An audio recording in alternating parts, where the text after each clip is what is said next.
পাকিস্তানি আর ক্যারিবিয়ানরা নাহিদ রানার বোলিংয়ে ভয় পেত, চাপে পড়ত বলেছেন মেহেদী হাসান মিরাজ। নাহিদ দেশের বড় সম্পদ, ঠিকঠাক ব্যবহার করার আহ্বান তামিম ইকবালের।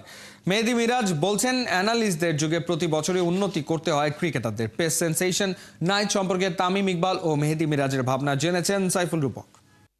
150 স্পিডে যখন যে কোনো ব্যাটসম্যানই খেলবে, ওর অ্যাকশনটা এরকম অ্যাকশন যে ব্যাটসম্যানকে রিড করা একটু difficult. Nahid Rana is a great prospect. ওই একটা স্বভাব আছে যে কেউ যদি একটা ভালো করে, ওর আমরা 3 ফরম্যাটই এক সমানে খেলানো শুরু করি। কারো স্টাম্প উড়ে যাচ্ছে, কেউ আবার বল চোখেই দেখছে না। দেশ বিদেশে চলছে বাংলার গতিতারকা নাহিদ রানার চর্চা। পৌষের প্রচণ্ড শীতে সবাই চায় উষ্ণতা, যদিও নাহিদের আগুনে বোলিং ব্যাটারদের জন্য অসহনীয়। এক কথায় টু হট টু হ্যান্ডেল।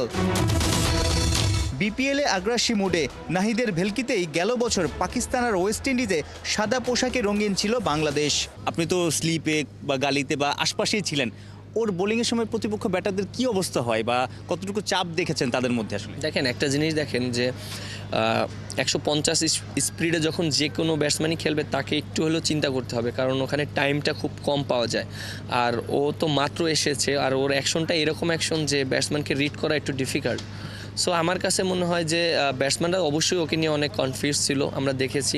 পাকিস্তানে অনেক ছিল, ওয়েস্ট ইন্ডিজেও আমরা দেখেছি। সো ওর এটাকে কন্টিনিউ করতে হবে। ওই একটা স্বভাব আছে যে কেউ যদি একটা ভালো করে, ওর আমরা 3 ফরম্যাটই এক সমানে খেলানো শুরু করি। So I think with him we need to be bit careful যে আমরা কোন ফরম্যাট তাকে খেলাচ্ছি না খেলাচ্ছি। ইনজুরি পেসারদের সবচেয়ে বড় শত্রু। সোনার ডিম পাড়াই হাঁসকে কি ঠিকঠাক ব্যবহার করতে পারবে বিসিবি? অনেকেই বলে আন্তর্জাতিক ক্রিকেটের দ্বিতীয় ও তৃতীয় বছরে সবচেয়ে বেশি চ্যালেঞ্জে পড়ে ক্রিকেটাররা। ওকে নিয়ে এখনও কেউ এরকম অ্যানালিস্ট করেনি।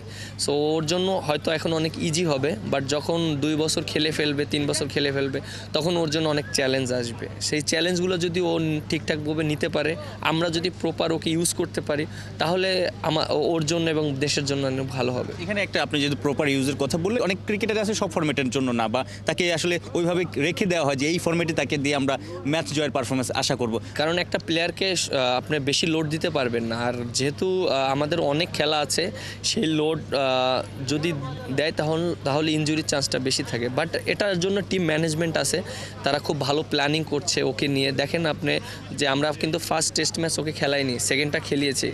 আবার আপনি দেখেন ওডিআইতে আমরা 2টা খেলিয়েছি, একটা খেলিয়ে নিই। আবার টি20তে ওকে খেলানোই হয়নি।